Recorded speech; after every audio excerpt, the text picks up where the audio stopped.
जिसमें बुद्धि और ज्ञान के सारे भंडार छिपे हुए। किसमें? यीशु मसीह में। और ये मैं इसलिए कहता हूं कि कोई मनुष्य तुम्हें भरमाने वाली बातों से धोखा ना दे।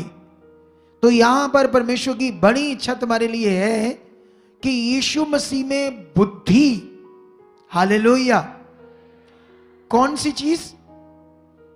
बुद्धि और ज्ञान के सारे भंडार भरे पड़े हैं।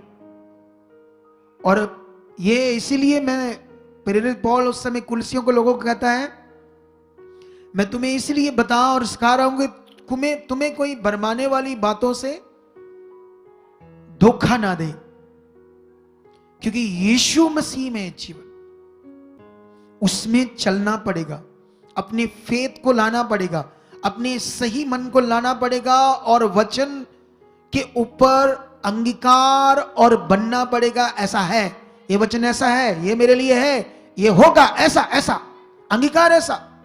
मेरी मेहनत अलग है, आपकी मेहनत अलग से। तुम प्रैक्टिकल करो, तुम संगति में लगातार बनो।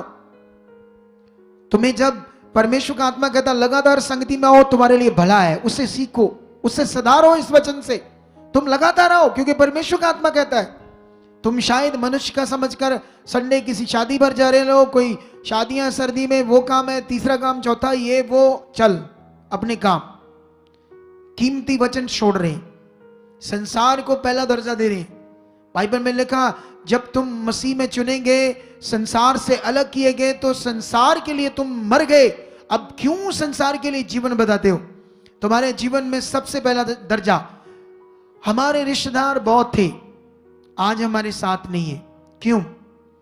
उनको मैं उनके शारीरिक कामों में चाहिए था, उनकी शादियों में, कार्य व्यवहार में, और उनके कार्य व्यवहार उस दिन थे जिस दिन हमारे पिता का सत्संग, संगति। हमने पहला दर्जा दिया और धीरे धीरे लोग ही छोड़ गए।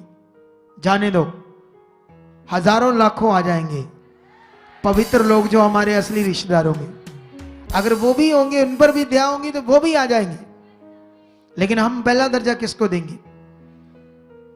आज हमारे साथ लोग नहीं है, हमारे रिश्तेदार। क्यों? क्योंकि उनके शारीरिक कार्य व्यवहारों में हम नहीं है। हम कैसे पिता का काम छोड़कर, पहला दर्जा उससे जैसे देते हैं उसे छोड़कर संसार में कैसे जाए? और जो इधर आते हैं वो ऐसा करते हैं, तो वो फिर सुधार नहीं रहे, अपने आप को बिगाड़ रहे, वो वचन को नहीं मान रहे। और जो वचन को नहीं मानता वो अपने आप को क्या करता है? बिगाड़ता है, सुधारता नहीं। इस पर अभी वचन चलना है, लेकिन अभी इस वचन को आप खा लो अपने जीवन में। हालेलुया।